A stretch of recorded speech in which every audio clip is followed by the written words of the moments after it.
You know, there's a lot of things within the history of America that's been hidden from all of us, especially us within the black community. And if you allow this school system to educate you and not really educate yourself, you're not going to know much of anything. Now, there was a place called the Devil's Punchbowl in Natchez, Mississippi. And this was a concentration camp for black people. America never speak about the concentration camp that they have for black people. Let's go ahead and roll that clip. Untouched fruit falls to the ground near the banks of the Mississippi River.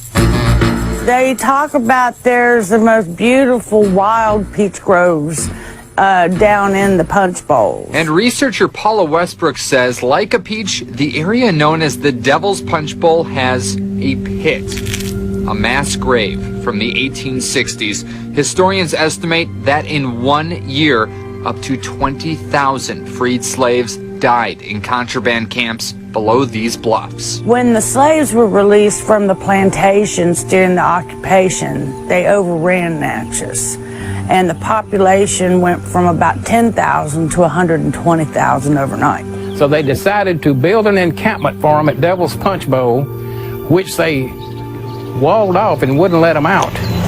Don Estes is the former director of the Natchez City Cemetery. I just put my own tombstone right there. You see Estes? Learning history's been his life. He says Union troops ordered recaptured black men to perform hard labor. Straight down right here. While women and children were all but left to die in the 3 Punchbowl prisons. Disease broke out among them, smallpox being the main one, and thousands died.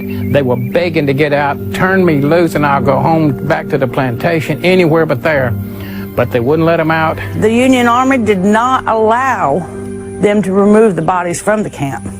They just gave them shovels and said bury them where they drop.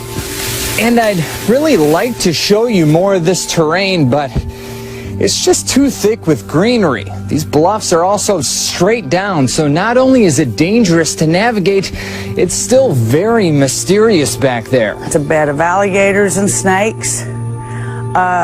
It would take Indiana Jones to get back in there at this point. Then you come on up washing away bluffs, and at the Devil's Punchbowl that has so many people that no one knows how they got killed or when, and they're still down there wasted. And even to this day, they talk about wild peach trees that come up down there, but no one in Natchez will eat them because they know what the fertilizer was. When these people come up to you and act like they're the beacons of morality, and you should imitate them and be more like them, and say you're savage and, you know, you're inferior, oh, understand something. You have never did the things that these people have done.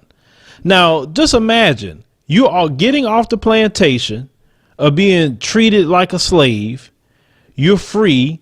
And because these Union soldiers, not Confederate soldiers, Union soldiers capture you, men, women, and children, put you in a concentration camp, put the men in one area, the women and children in another area. The women and children were walled off with concrete walls, and they were just left to starve and die. Women and children, just evil, demonic people.